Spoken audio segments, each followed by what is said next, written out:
Cédicom Thiès au service de l'Évangile, tous ensemble pour partager la joie de l'Évangile.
Merci beaucoup.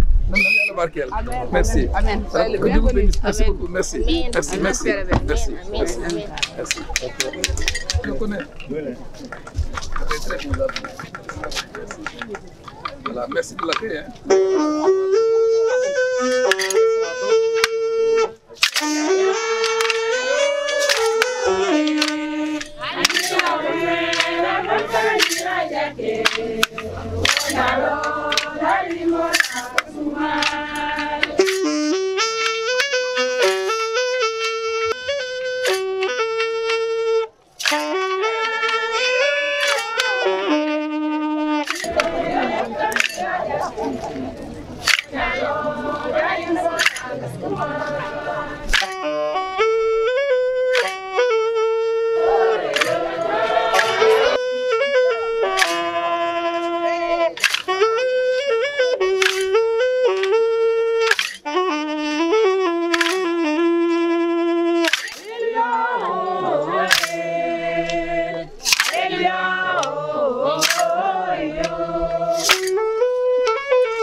frères et sœurs en Christ,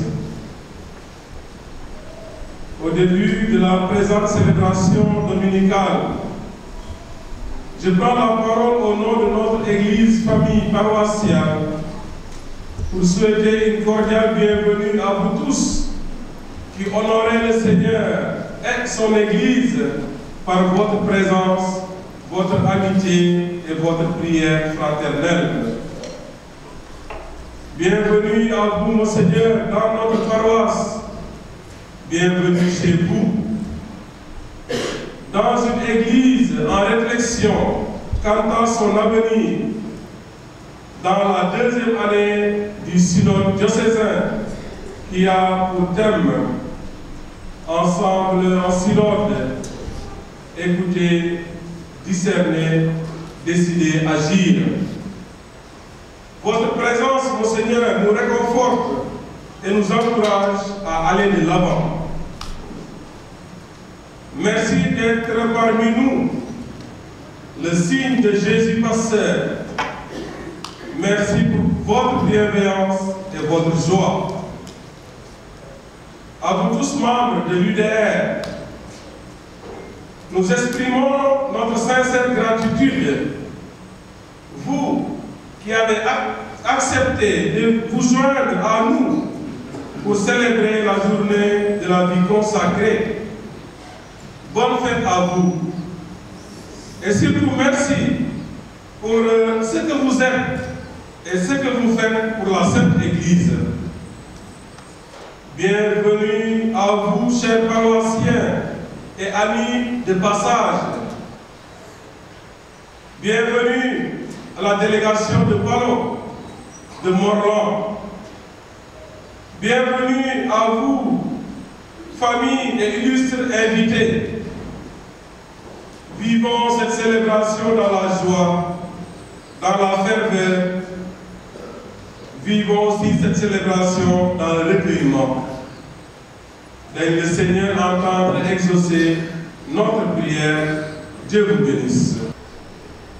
Frères et sœurs de la paroisse Notre-Dame des Victoires de Diourbel, ici, chers consacrés religieux et religieuses, nous voici ici pour rendre grâce à Dieu et lui confier nos vies.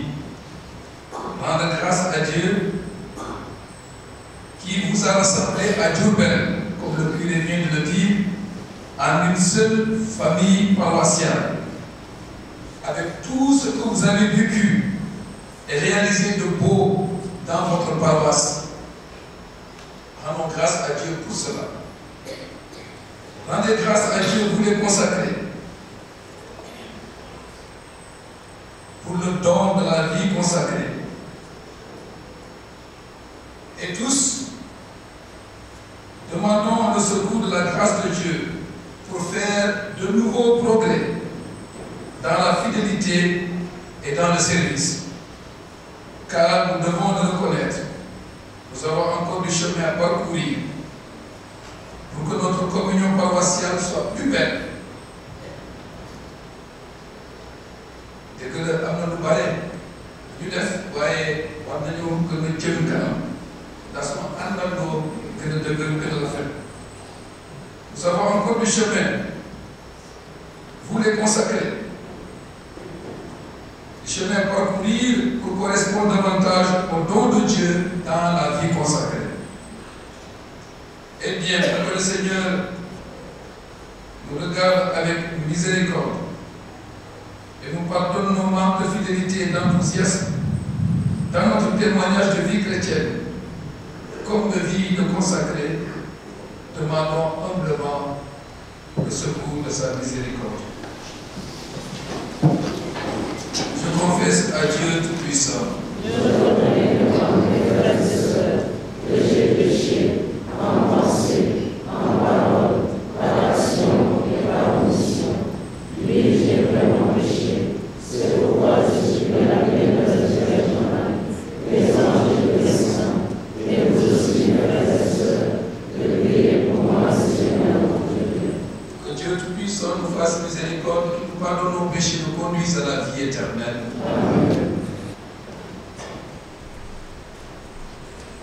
Dieu éternel et tout-puissant, Dieu de majesté, nous adressons cette prière, puisque ton Fils unique, ayant pris notre chair, fut en ce jour présenté dans le temple, fait que nous puissions, avec une âme purifiée, être présentés devant toi. Par Jésus-Christ, ton Fils, notre Seigneur, qui vit et règne avec toi dans l'unité du Saint-Esprit, Dieu, pour les siècles des siècles.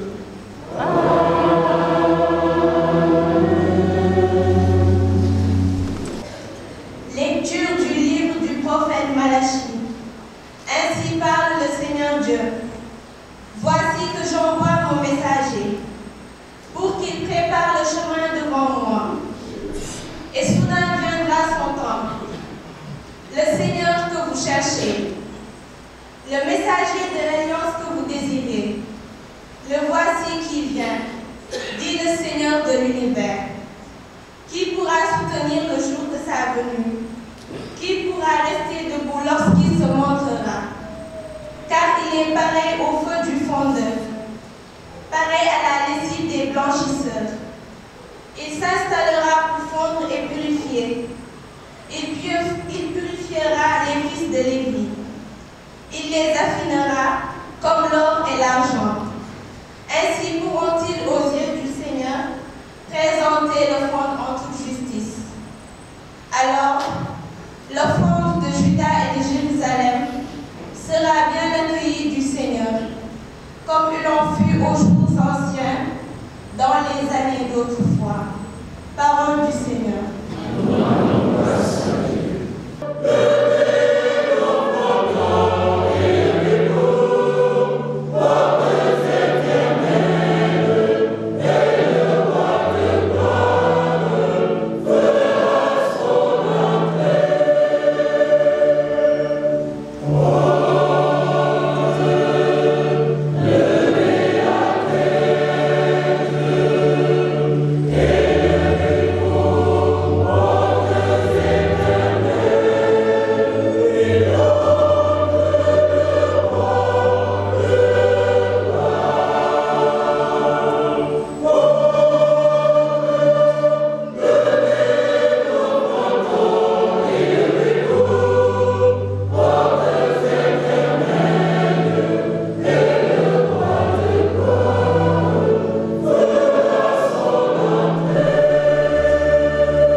dina mën a xettali ñi nekk ci coono baatu borom bi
quand fut accompli le temps prescrit par la loi de Moïse pour la purification, les parents de Jésus l'amenèrent à Jérusalem pour le présenter au Seigneur selon ce qui est écrit dans la loi.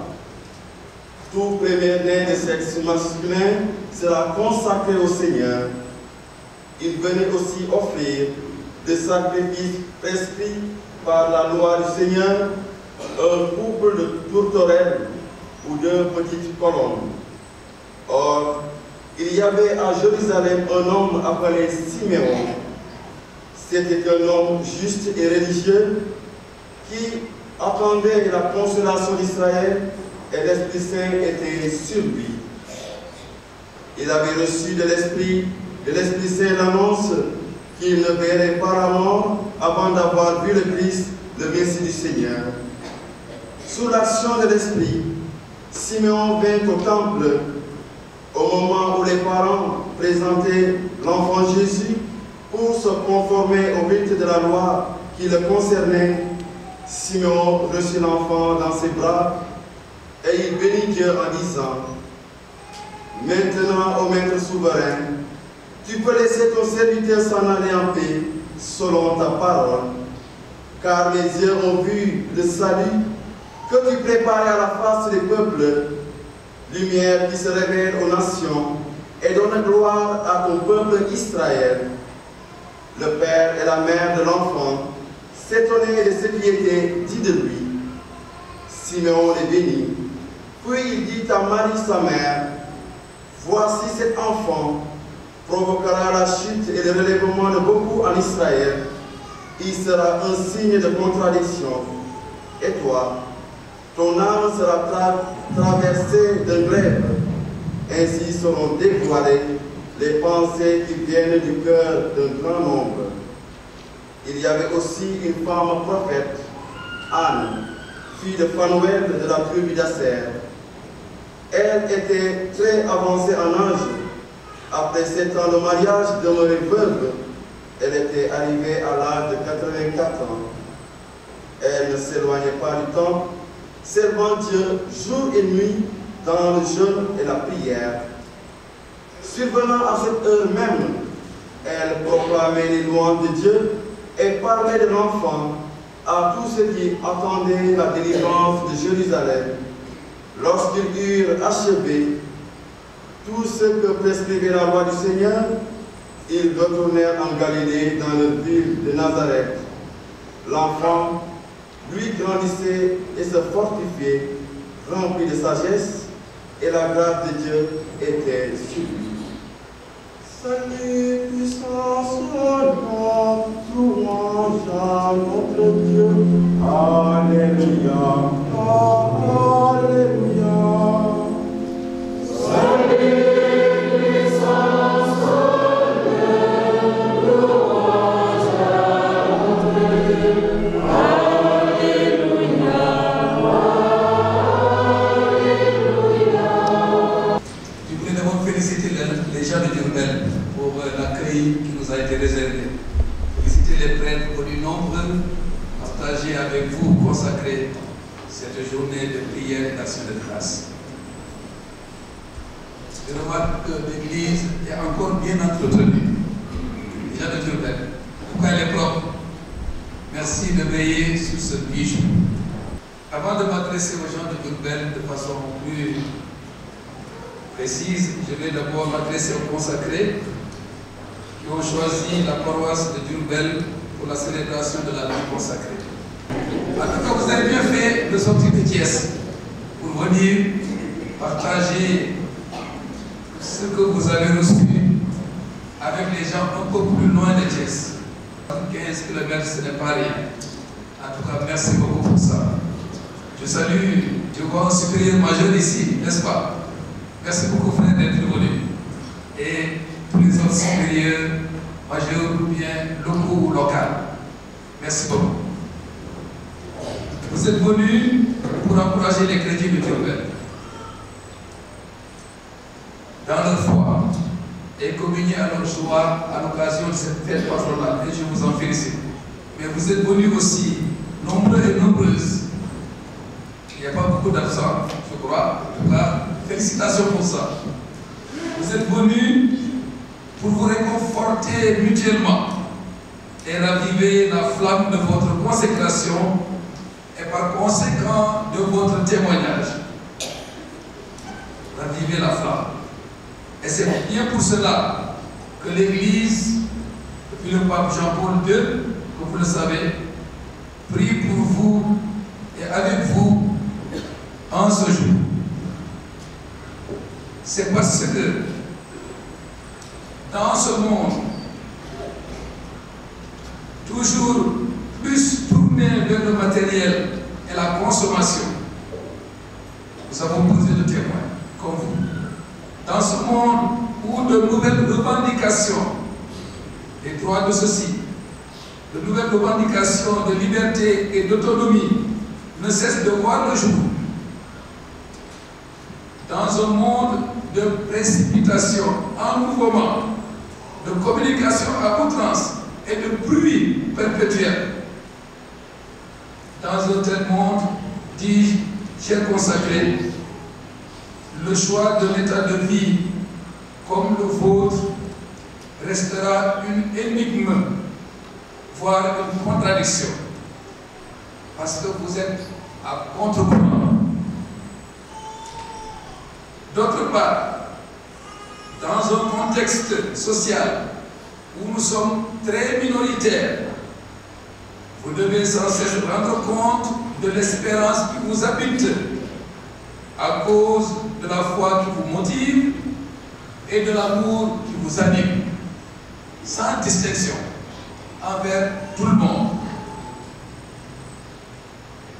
Dans ce monde où chacun a tendance à penser à lui-même, nous avons posé de votre témoignage d'un amour gratuit qui ne cherche pas son intérêt. Ce sont là des repères, des bases de votre consécration. Puis, en cette année jubilaire, placée sous le signe de l'espérance, je voudrais tout particulièrement vous inviter à relire votre consécration comme signe et porteuse d'espérance. Année d'espérance. Soyez signe des porteurs et des porteuses d'espérance pour l'Église et pour le monde.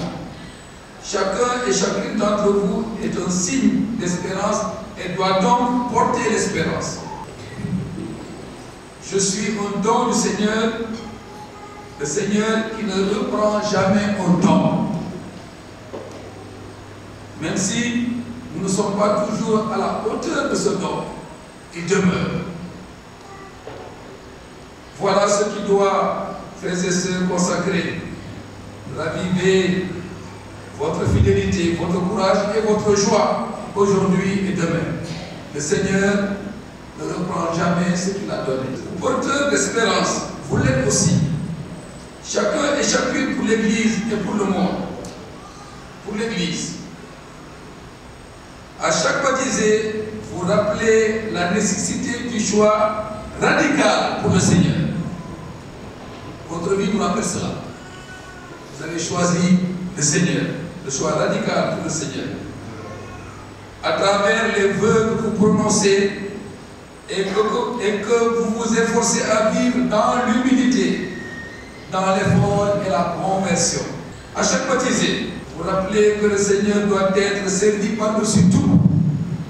D'autre part, vos différents services et charismes sont une main tendue aux personnes découragées, signe d'espérance pour le monde, aux personnes découragées, pauvres, nécessiteuses et vulnérables, pour faire renaître en elles une lueur d'espérance et faire découvrir l'amour de Dieu à toutes ces personnes découragées. Leur dire que Dieu ne les oublie pas, que Dieu les aime malgré tout.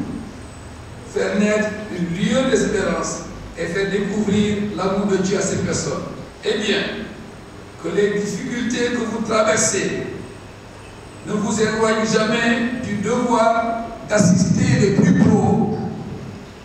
Par ailleurs, vous rappelez à notre monde qui passe les réalités éternelles, le monde à venir, signe d'espérance.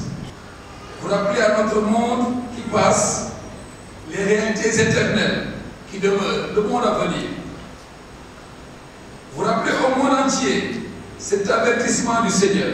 Quel avantage en effet un homme aura-t-il à gagner le monde entier si c'est au prix de sa vie? Chers consacrés,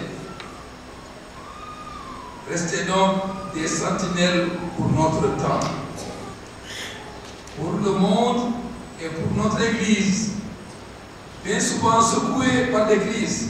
Soyez des sentinelles par votre vie et par votre prière.